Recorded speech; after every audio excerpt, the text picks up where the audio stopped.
আপনি কি মনে করেন আপনি যা দেখেন, যা করেন, যা বিশ্বাস করেন তার সব কিছু কি আপনার কন্ট্রোলে? শুনতে ভালো লাগলেও সত্যটা কিছুটা আনকমফোর্টেবল, কারণ you are being manipulated each and every moment of your life, এবং বেশিরভাগ সময় আপনি তা বুঝতে পারছেন না। চলুন শুরু করি সবচেয়ে কমন জায়গা থেকে, আপনার মোবাইল ফোন। আপনি একটি অ্যাপ খুললেন, ভাবলেন 2 মিনিট দেখবেন, কিন্তু 20 মিনিট পর বুঝলেন আপনি এখনও স্ক্রল করছেন। কারণগুলো র্যান্ডম না, এর পেছনে কাজ করছে পাওয়ারফুল অ্যালগোরিদম। এই অ্যালগোরিদম আপনার বিহেভিয়ার ট্র্যাক করে।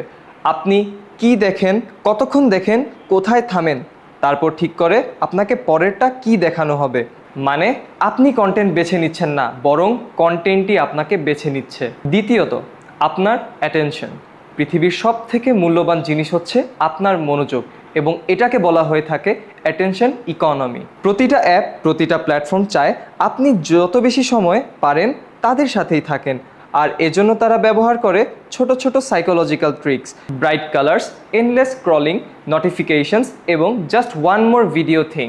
আপনি ভাবছেন আপনি বিশ্রাম করছেন, কিন্তু আপনি আসলে একটি লুপের ভেতরে আটকে গেছেন।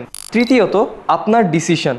আপনি কখনো ভেবে দেখেছেন কেন সেল লেখা থাকলে হঠাৎ কিনতে ইচ্ছা করে, কেন লিমিটেড টাইম অফার দেখালে আর্জেন্সি তৈরি হয়? এগুলো কোইন্সিডেন্স না, এগুলো হলো স্কারসিটি এফেক্ট। যখন কিছু লিমিটেড মনে হয়, আমাদের ব্রেইন বলে এটা এখনই নিতে হবে। আরেকটা বিষয় হলো সোশ্যাল প্রুফ।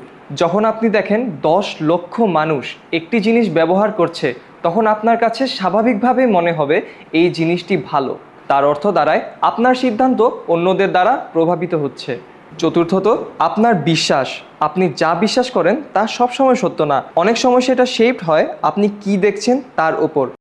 এখানে কাজ করে কনফার্মেশন বায়াস, মানে আপনি এমন তথ্য বেশি দেখেন যা আপনার এক্সিস্টিং বিলিফকে সমর্থন করে। ফলাফল, আপনি ভাবেন আমি ঠিকই আছি, কিন্তু আপনি আসলে একটি বাবলের মধ্যে আছেন।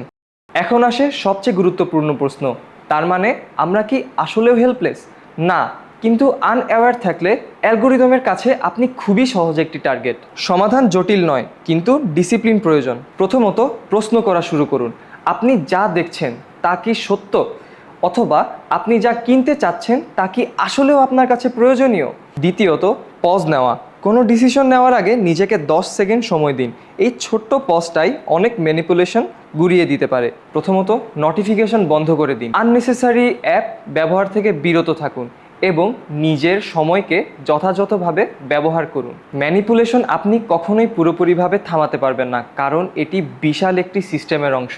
কিন্তু যেদিন আপনি বুঝতে পারবেন আপনাকে কিভাবে নিয়ন্ত্রণ করা হচ্ছে, সেই দিন থেকেই আপনি সচেতন থাকতে পারবেন এবং আপনার নিজের উপরে নিয়ন্ত্রণ ফিরে পাবেন। আমাদের সবাইকেই নিয়ন্ত্রণ করা হচ্ছে, কিন্তু সেটি চোখের অগোচরে। এখন আপনার কাছে প্রশ্ন রইল, আপনি কি সেটা আদৌ বুঝে উঠবেন, নাকি সারা জীবন আপনার নিজের অজান্তেই এই র্যাট রেসে প্রতিযোগিতা করে যাবেন? এরকম আরও ইন্টারেস্টিং ফ্যাক্ট বিস্তারিতভাবে জানার জন্য সঙ্গেই থাকুন।